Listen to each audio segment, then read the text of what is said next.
నవరాత్రుల్లో ఉపవాసం చేసే ముందు ఎలాంటి జాగ్రత్తలు తీసుకోవాలో తెలుసా? దసరా నవరాత్రులలో దుర్గామాతను ప్రత్యేకంగా పూజిస్తూ ఉంటారు అన్న విషయం మనందరికీ తెలిసిందే. ముఖ్యంగా 2 తెలుగు రాష్ట్రాలలో దుర్గామాతకు ప్రత్యేకమైన పూజలు చేస్తుంటారు. 9 రోజుల పాటు అమ్మవారిని వివిధ అలంకరణలు చేసి భక్తితో పూజిస్తూ ఉంటారు. ముఖ్యంగా ఈ నవరాత్రుల సమయంలో స్త్రీలు అమ్మవారికి ఉపవాసం ఉంటారు. అప్పుడు తెలిసి తెలియక చిన్న చిన్న పొరపాట్లు చేస్తూ ఉంటారు. ముఖ్యంగా ఉపవాసం చేసేవారు కొన్ని రకాల జాగ్రత్తలు తప్పనిసరిగా తీసుకోవాలని చెబుతున్నారు. ఇంతకీ ఆ జాగ్రత్తలు ఏంటో ఇప్పుడు మనం తెలుసుకుందాం. ఒకవేళ ఉపవాసం ఉన్నప్పుడు రుచికి మాత్రమే శ్రద్ధ వహించాలి. ఆరోగ్య సమస్యలు ప్రారంభించడానికి ఎక్కువ సమయం పట్టదు.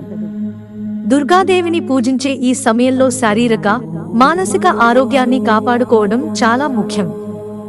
ఈ నేపథ్యంలో మీ శరీరానికి సరిపోయే ఆహారాన్ని మాత్రమే అంగీకరించాలని చెబుతున్నారు. పండ్లు, మఖానా, రెడ్ రైస్ ఇలా రకరకాల వంటకాలు చేసుకోవచ్చుగా. కొన్ని ప్రాంతాలలో ప్రతిరోజు కొన్ని రకాల స్వీట్లు చేసే ఆచారం ఉంది. మీకు మధుమేహం ఉంటే వారి జోలికి వెళ్ళకపోవడమే మంచిదని చెబుతున్నారు.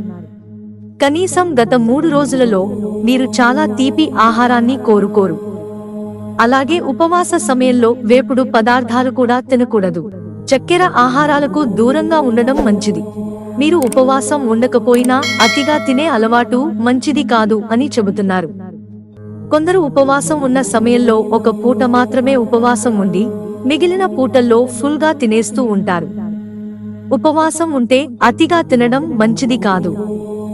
భోజనం మధ్యలో మీకు బాగా ఆకలిగా అనిపిస్తే పండ్లతో సహా సులభంగా జీర్ణమయ్యే ఆహారాన్ని తినడం మంచిది. మీ భోజనం విభజించి 3 సార్లు బదులుగా 5 సార్లు తినాలి.